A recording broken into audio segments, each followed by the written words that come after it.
Խնդրեմ, պարոն Դավթյան, համեցեք։ Սիրելի հայրենակիցներ, հարգելի գործընկերներ, Տիկին Կարապետյան, ո՞նց եք։ Ես անկեղծ ասած սարսափած եմ, շատ եմ սարսափած։ Մի քանի օր առաջ գալիս եք այս ամբիոնից բնակավայրի անուն եք տալիս, խոսքը Մադաղիսի մասին է։ Բայց մոռանում եք, որ Ադրբեջանի նախագահը 20 թվականի հոկտեմբերի 3-ին անվանափոխություն արել։ Մի քիչ գուշ եղեք էլի, մեկ էլ տեսակ պատերազմ բերեցիք մեր գլխին։ Ամենայն անկեղծությամբ եմ ասում։ Այս դալիճում շատ են քննարկել այսպես կոչված արդեն հաստատված խաղաղության փաստի մասին։ Սակայն ես այսօր չեմ ուզում խոսել բուն փաստաթղթի մասին, սակայն ուզում եմ խոսել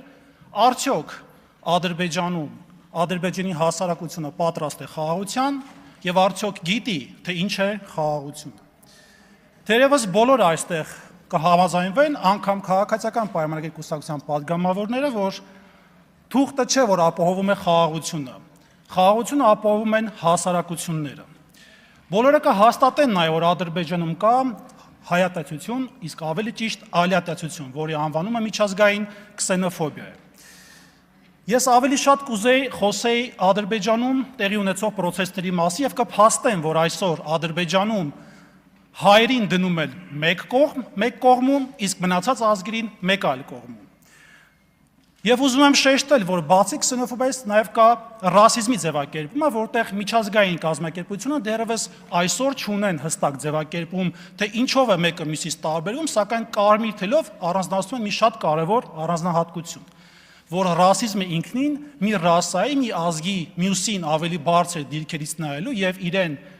մեկ գերակա ազգ ճանաչելու process է։ Ես իհարկե կփաստեմ նաև, որ Ադրբեջանում կա քսենոֆոբիկ գործունեություն, որոնք մտադրված են, ծրագրված են եւ ունեն պետական համակարգում ամրագրված կոնկրետ process-ներ։ Այսօր մենք խոսում ենք պարոն Սիսակ Գաբրելյանի տեխնացության մասով, որը նույնպես կապված է կրթության, գիտության, մշակույթի եւ սպորտի հարցերի մասով, սակայն շեշտեմ, որ անգամ Ադրբեջանում նույն ատելությունը կա կրթության, գիտության, մշակույթի եւ ինչքան էլ որ զարմանալի լինի նաեւ սպորտի ոլորտում։ Իսկ հիմա ավելի շատ փաստերով։ Շատ հաճախ մենք մասնագիտական դաշտում կատակում ենք, ասում ենք, որ Ադրբեջանում անգամ եթե վատ եղանակը լինում, այսինքն կարկուտ է լինում եւ ավիրում է դաշտերը, այդտեղ մեղադրում են հայերին։ Ժամանակակից Ադրբեջանում ավելի շատ հայատացության հիմքերում կանգնած է նույն ինքը Հեյդար Ալիևը, ով 1999 թվականին իր հրապարակային խոսքում հաստատել է, երբ որ ինքը լինելով Ադրբեջանի կոմունիստական կուսակցության կենտրոնական կոմիտեի առաջի քարտուղար զբաղված է եղել ավելի շատ նպաստելով հայերի հանդեպ հատուկ վերաբերմունքի հանգամանքով։ Ես ուզում եմ ուղի խոսքի մեջ բերում անել, որտեղ կփաստեմ մի շատ կարևոր հանգամանք։ Այդ ժամանակ շատ է օգնում Լեռնային Ղարաբաղի զարգացմանը։ Միևնույն ժամանակ փորձում է այնտեղ փոխել ժողովրդագրական պատկերը։ Լեռնային Ղարաբաղը հարցեր է բարձրացել այնտեղ ինստիտուտ, այսինքն բարձրագույն ուսումնական հաստատություն բացելու վերաբերյալ։ Ես մտածեցի եւ որոշեցի բացել այն, բայց այն պայմանով, որ այնտեղ կլինի բաժիններ ադրբեջանական, ռուսական եւ հայկական։ Հարակից շրջաններից ադրբեջանցիներին մենք ոչ Բաքու ենք ուղարկում, այլ այնտեղ, այսինքն Լեռնային Ղարաբաղ։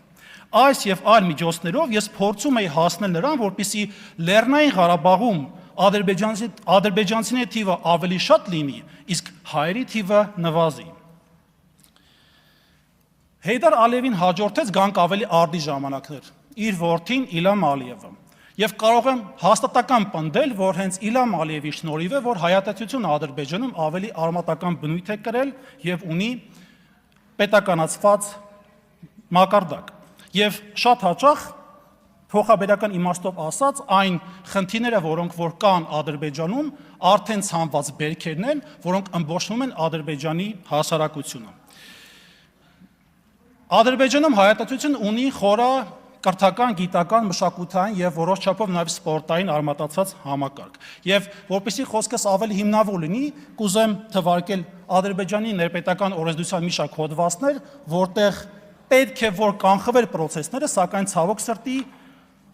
դրանք հակառակն են ապացուցում։ Օրինակ, կրթության մասին օրենքի հոդված 4-ը, կրթության հիմնական նպատակը։ Հոդված 4-ի 4.0.2 կետը պատրաստել ազգային հոգևոր եւ համամարտկային արժեքներ պաշտպանող եւ զարգացնող լայն աշխարհայացք ունեցող ժամանակակից մտածողությամբ եւ մրցունակ կադր մասնագետներ։ Հոդված 3. Կրթության ոլորտում պետական քաղաքականության հիմնական սկզբունքները 3.0.1. Հումանիզմ, ազգային եւ համամարտկային արժեքների անձի ազատ զարգացման, մարդու իրավունքների եւ ազատությունների եւ մարդկանց նկատմամբ հոգատարության ու հարգանքի, հանդուրժողականության եւ դիմացինին ընդունելու կարողության առաջնահերթության ընդունումը։ Հոդված 6. Կրթության ոլորտում պետական չափորոշիչները։ Կրթության պետական չափորոշիչները սահմանվում են հաշվի առնելով կրթության ոլորտում փորձարկված առաջատար միջազգային չափանիշները, ազգային եւ համամարտկային արժեքները։ Երեխայի կրթության իրավունքը, հոդված 25. Յուրաքանչյուր երեխա իրավունք ունի որակյալ կրթություն ստանալու։ Այժմ անցում եմ կատարում երեխաների իրավունքների մասին օրենքին։ Հոդված 11. Երեխայի ապրելու ու զարգանալու իրավունքը։ Յուրաքանչյուր երեխա ունի ապրելու, ինչպես նաև ֆիզիկապես, մտավոր, հոգևոր, բարոյական եւ սոցիալական զարգացման համար անհրաժեշտ կենսապայմաններով եւ կյանքի մակարդակով ապահովված լինելու իրավունքով։ Հոդված 20. Երեխայի մտքի եւ խոսքի ազատության իրավունքը։ Յուրաքանչյուր ոք պարտավոր է հարգանքով վերաբերվել երեխայի մտքի եւ խոսքի ազատությանը եւ ամենավերջի հոդվածը Ադրբեջանի սահմանությունից եմ ուզում մեջ բերել, դա հոդված 47-ն է, մտքի եւ խոսքի ազատությունը։ Կետ 3-ը։ Չի թույլատրվում այնպիսի քարոզչություն ու ագիտացիա, որը հրահրում է ռասայական, ազգային, կրոնական, սոցիալական կամ որևէ այլ չափանիշի հիման վրա թշնամանք եւ ատելություն։ Եվ հիմա հարցս կուզեմ ուղղել, քանի որ խաղաղության օրակարգը ավելի շատ քաղաքացիական պայմանագրի կուսակցության նախաձեռնությունն է, ես իհարկե չեմ խոսում փաստաթղթի մասին, այլ հասարակության մասին, կուզեմ ձեզ ցույց տալ թիվ 136 դպրոցի սաների կողմից նկարված այս պատկերը, որտեղ արտացոլված է հետևյալ իրավիճակը։ Սպանվում են քաղաքացիներ,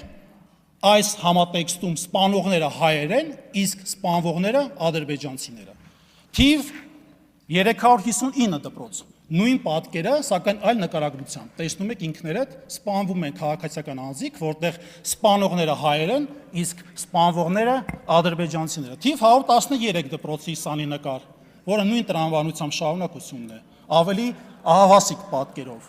Հաջորդ նկարը, այստեղ նույնպես տեսնում եք նույն դպրոցի կողմից նկարված աշակերտի նկար, որը ինքնին ապացուցում է այն հանգամանքը, որ դպրոցներում քարոզում է այնպիսի հայատացության քաղաքականություն, որը հանգեցնում է երեխաների մոտ նման մտքի զարգացմանը։ Թիվ 96 դպրոց, այստեղ նույնպես տեսնում եք նման մի պատկեր, որտեղ տանկով անցնում են մեքենայի վրայով եւ իհարկե չխոսեմ մնացած զարգացումների մասին։ Սա ամենակարևոր ցուցիչն է եւ տեսնում ենք, որ այս դևը, որը պատկերված է Ադրբեջանի երեխու կողմից, այստեղ գրված է Էրմենի, այսինքն հայ,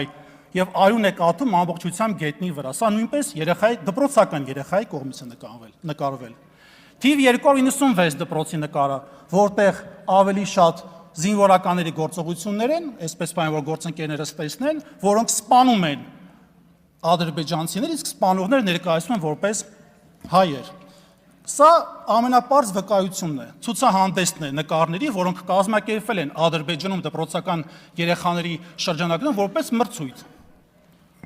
Սա հերթական մեկ այլ նկար, երեխաները կանգնած են իրենց նկարված նկարների առջև եւ այդպիսով ցույց են տալիս իրենց մտքի զարգացման կարևոր ուղղությունները։ Սա էլ իր հերթին։ Եվ վերջում հեչ ծիծաղելու բան չկա։ Եվ վերջում եւս երկու երեխա, որը կանգնած է իրենց կողմից նկարված նկարների առջև եւ կարծես թե ոչ այդքան հպարտությամբ, այսպես իդեպ այստեղ թրենդի կողմից հրապարակված նկար, այսինքն պետական լրատվականի կողմից հրապարակված նկար է։ Իսկ որպեսզի այնպես չստացի, որ քաղաքացիական պայմանագրի որևէ падգամավոր գա այստեղ ու փորձի խեղաթյուրել փաստերը, ես կխոսեմ 9-րդ դասարանի ուսուցչի համար մեթոդական ուղեցույցի մասին, այն է հաղթանակի պատմության գրքից որոշակի հատվածների մասին։ Ավարտում է խոսքս, ասեմ, որ այն բաղկացած է 200 էջից, 351 անգամ հանդիպում է հայ արմատ պարունակող բառեր, զավթիչ բառեր, ավազակ բառ եւ այլն։ Եվ վերջում կուզեմ մի շատ կարևոր դիտարկում անել, որը կարծում եմ մեր օրյա իրականության հետ համապատասխան է։ Ով սողում է թշնամու առջև, իրավունք չունի դժգոհելու իր ճակատագրից։ եւ ոչ մի ժողովուրդ չի կարող պաշտպանվել, եթե նրա ներսում կան թշնամուն արդարացնողները։ Սա իրապ գրել է Գարեգին։ Շնորհակալություն։ Շնորհակալություն։